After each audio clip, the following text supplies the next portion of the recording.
Hey guys, welcome back to the channel. If you're new to this channel is dedicated to anything and everything automotive, basically hands-on and just getting it done. Hoping to share some tips and tricks or fumbles, and I hope to learn some things on the way also. One of the latest builds we did was that 2010 Camaro SS bone stock L99. Able to convert that to an LS3, Whipple supercharger, and we ended up doubling the horsepower to the rear tires. So that's documented on this channel. If you're into it, check it out. It's a pretty cool build. Not done with it yet, it's more to come. But for this video is going to be about this 3.8 block I have here, specifically just deglazing cylinders. This whole build is also going to be documented on the channel. It's a 95 Mustang 3.8. It's a sentimental build. Honestly, the engine's not worth rebuilding in the real world here, but like I said, it's sentimental. The owner's had this car for a long time, raised his family in it. The motor on the side of it spun 2 rod bearings. It's a 94, 95 block, very hard to find. They had a lot of head gaskets issues anyway, so it would have been easy to swap this with a 5.0, but he just wants his car the way he remembers it, back on the road, continuing to drive his grandkids in it. So there's 2 reasons why you want to deglaze a block. Number one is, over time this engine's operating, it's the rings are so tight in these cylinders, there's so much pressure on the cylinder walls from the rings, it ends up polishing the surface of the walls. And when it does that, it doesn't allow the oil to adhere to the cylinders as well. So by cross-hatching, you're basically roughing that cylinder up enough so that it gives something for the oil to adhere to, so there's more time for that piston to stroke with an oil-soaked cylinder, so there'll be less friction. And the second thing is the rings themselves. So when you replace rings, you put new rings in.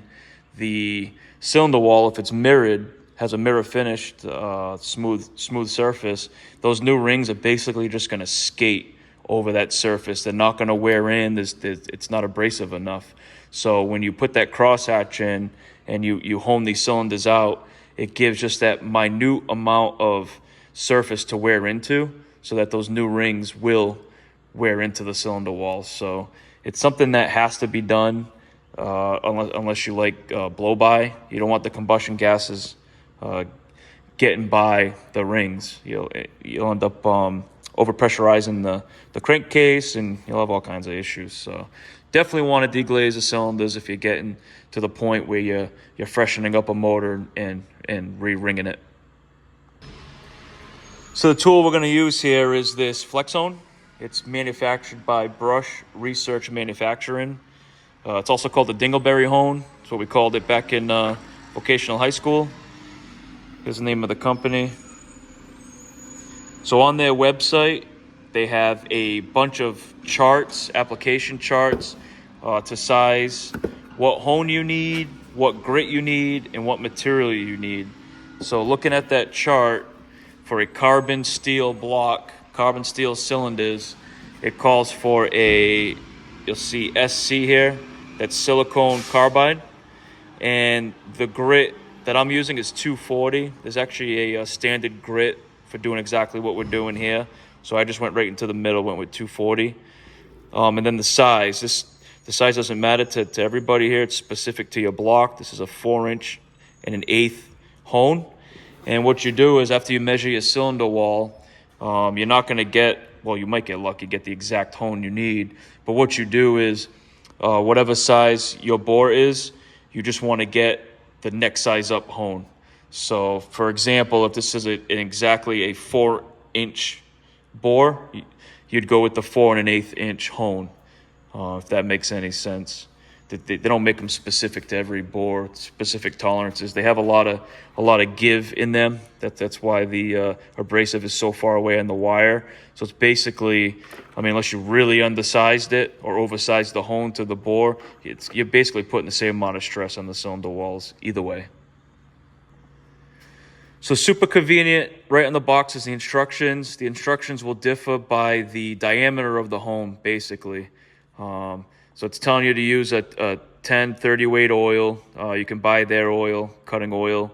The Flexhone tool, rotating upon entry and removal of the cylinder. You just want to make sure it's rotating as you're putting it in the cylinder and as you're taking it out of the cylinder. And the big reason why is if you just push the hone in, you're going to score straight down, and if you pull it out, you're going to score straight out. Obviously, the piston rings seal the diameter of this bore, and if you were to put a nice little scratch straight down and not polish that out or hone it out, now you have somewhere for exhaust gases to escape down into the crankcase, which you're just going to overpressurize the crankcase, have blow by, and that'll be a bad day. So definitely have it rotating as you're putting it in the cylinder and taking it out. The recommended RPM for this diameter hone is 500 to 800 RPM. I'm just going by the drill. It has a little chart on the side. It's a 3-speed drill that I'm using. If you don't have that, try to look up your model number. The RPM is important, so I would try to get into that spec if you can. Use 60 to 100 strokes per minute, depending on RPM. Final stroke, it may be accelerated to develop a 45-degree crosshatch. So if you look, do not use solvents, clean cylinders. I skipped right over it. Honing time should be approximately 20 to 45 seconds per cylinder. So basically, every stroke is a second, right? So I basically do about 20 to 30 strokes every time is going to give you 20 to 30 seconds. So that's how I do it. 20, 30 strokes. I know I'm in the 20 to 30 second range. And then the last 5 to 10 strokes, I'll do those very fast to get the 45-degree crosshatching. If you go nice and slow, it should make perfect sense. If you go slow and this thing's rotating, you're just gonna get fixed lines all the way down and all the way up. So when you pull it out, it's just gonna look like a bunch of lines. From the final 8 to 10 strokes, you go nice and fast. Now you're skipping so much cylinder that you'll get a nice 45-degree hatch. Another thing to think of, if you wonder why I put masking tape on there, you don't have to. I just do it. I cleaned this block once very well. I soaked it, hit it with the pressure washer after scrubbing it, and then I hit it with solvent, then I hit it with air. And then after I do all this, I am going to clean it again, but not to that extent. So the reason why I taped it off is I don't want all the oil. You will get oil coming out of the cylinder as you're putting the hone over. You're going to get this deck covered in oil. I like to just put tape so that the coolant galleys doesn't get a bunch of oil in it. I know I can spray it out, try to get it out, but if I can mitigate how much oil goes into the cylinder walls just by simply putting tape, for me, it's just easier to clean up after, that's all. The prep is everything. And with that, before you even start this process, so I've already done this one cylinder, and if you look at the bottom, see how it's nice and clean all the way down? Now here's the next one. You can see where the piston ends, and you can see where carbon buildup, where the skirts are, right here. So that's all caked on oil. You want to get all that off. You basically want to clean these cylinders to the point where you can put a clean cloth with brake clean on it, wipe it, and when you take it out, it's still clean. That's when you want to start honing. And then after you're done honing, you do the same thing. You get it so it's a clean cloth coming out, then you can oil the cylinder. So I'm going to hone all 3 of these. This one side, I still got to clean these 2 cylinders. I'll hone them, and then I'll clean them all at once. It doesn't make any sense. One thing to think of, you don't want to do one cylinder completely, get it completely clean, and then move on. And then now you have oil and grit splashing in there. Now you got to do it all over again. So I like to tape off one deck, get all 3 cylinders nice and clean, hone all 3 cylinders, clean all 3 cylinders, then oil all 3 cylinders. So that's how I'm going to do it. I got ahead of myself on just this one without cleaning these 2, just basically to make this video to show you the difference. So this is 1 cylinder honed. You can see there's still some staining right at the very top. So I got this from a junkyard. There's probably sitting a little bit of moisture in there. So I might hit it one more time to try to get that out, but it's in pretty good shape. And if you look right here, I don't know if you can get this in the camera with the angle. You can see the crosshatch, and it really cleaned it up. This is about 20 strokes, so I have another 10 to go. So I will hit it one more time and go very quick, probably with the last few, and see if I can get that staining out of there. And then just for comparison, this is 20 strokes after it was clean compared to one that I haven't touched yet. You can see how dirty that is. You can actually see the how it's polished. Let me see if I can just wipe that a little bit. On the side, you can see how shiny it is. So those no rings are just gonna skate off of that cylinder. They're not gonna wear in, end up with a bunch of blow-by.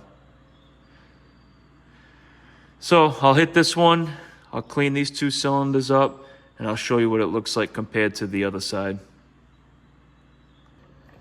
All right, hopefully this angle works for you.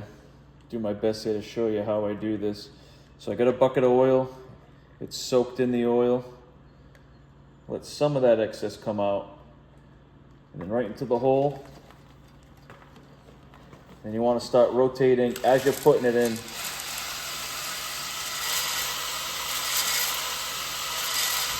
Nice slow strokes. 4, 5, 6. I'm gonna go fast. 7, 8, 9, 10. And you want to continue to rotate it as you come out. All right, so you can clearly see the difference from afar. You start zooming in a little bit. See the difference from that cylinder to these two. It's night and day. So this is after roughly another 10 to 15 strokes. You want to, whatever you choose for the first cylinder, what I'm going to do is try to stay around there. So I know I'm around 35 strokes. That's what I'm going to do to the rest of these cylinders and see how they clean up. I like to keep them all around the same. But it's not perfect, you know, it's not a machine. You're doing this by hand. At the end, you want to get that cross hatch, and you're going a lot faster to get the cross hatch in. So it's not going to be perfect, but that's what's great about this Flexhone. You're not going to get to the point where you can really over machine it and cause a huge issue, you know. But yeah, it's looking really good. So I'm going to move on. It still has the oil in it from when I just honed it. I'm going to leave that in there so it doesn't flash rust on me. I'm going to clean up these 2 very well. I'm going to hone those 2, and then if I'm happy with what I see, then I'll just go right down and really clean them out, oil them, and then switch to the other side. So these 3 are done on the driver's side, just for comparison. You can see the difference. They came out great. There's a good shot. You can see the cross hatching. The cylinders are really clean. They cleaned up well. I still have to clean these cylinders out, but I'm gonna wait. I'm gonna do the passenger side, then I'm gonna deck the heads. I'm gonna stone those, clean those surfaces up, and then I'll clean everything down and then oil it before I start reassembly. But here's a comparison between this side. These are done. I would say altogether I did about 40 strokes in each cylinder to get it like that. And then here's the other side to compare that hasn't been touched yet. And it looked exactly like this. So there's the difference. It works very well. Nothing to it but to do it. If you found this video helpful, think about subscribing and giving it a like. That'll help me out. And if you want to see if this thing actually runs when I'm done with it, if you subscribe, you'll be able to get that notification that video has posted. So I'm hoping in the next couple of weeks to have this engine back in and running. But thanks for checking it out.